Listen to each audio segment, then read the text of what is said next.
the son, is walking up and down in front of the house of this black family, waving a Confederate flag.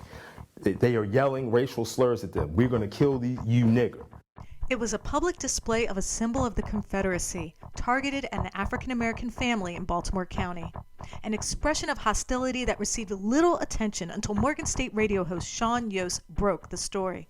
I would say 48 to 72 hours after we initially reported on it, 48 hours maybe, for police to actually go and then start patrolling the area. And still there was some ambiguity about the level of protection that they received because the father and son came back. There was an initial kind of altercation, and for a day or so, nothing happened, and then they came back.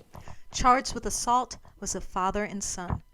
But according to Baltimore County Police, it was not a hate crime. In fact, the FBI recently released statistics on hate crime across the United States, and Maryland reported nearly the lowest number of hate crimes in the country. Just 16 separate incidents, lower than Idaho, North Dakota, and Maine, states with smaller populations and exponentially fewer African Americans. In fact, Maryland is one of the 4 states with the highest percentage of African Americans, which are also relatively hate crime free. 2 other states with the largest black populations, Louisiana and Mississippi, reported less than 10 incidents. And in Baltimore County, where this crime occurred, 0 hate crimes were reported. We asked Baltimore County Police for comment on the number and the crime. They pointed us to a table in the report which shows agencies within the state that experienced not a single hate crime. However, they did not elaborate on the charges from the incident in Rosedale. But 0 is a number that some find disturbing and perhaps not an accurate reflection of race relations in Baltimore. Raising questions about numbers, statistics, in my mind, it's vital, you know. And perhaps a recognition that the hate crime laws are not designed to address the more subtle incidents of racism that occur with regularity.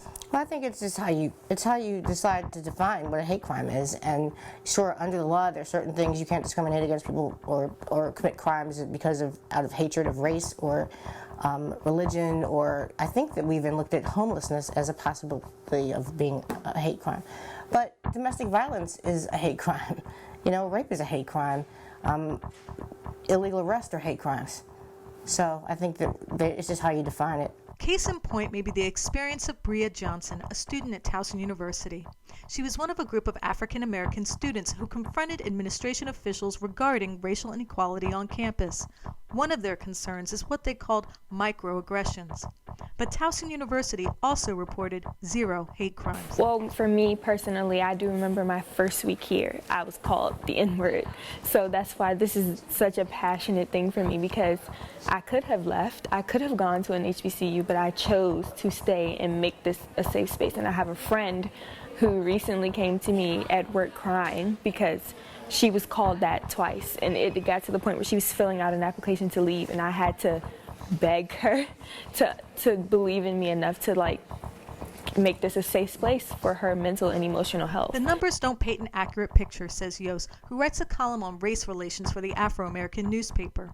He says it's missing a piece to an impalpable puzzle of racial disharmony in a state which purports to have none.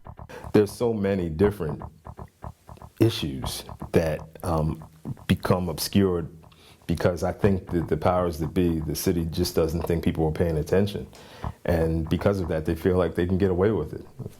This is Taya Graham and Stephen Janis reporting for the Real News Network in Baltimore City, Maryland.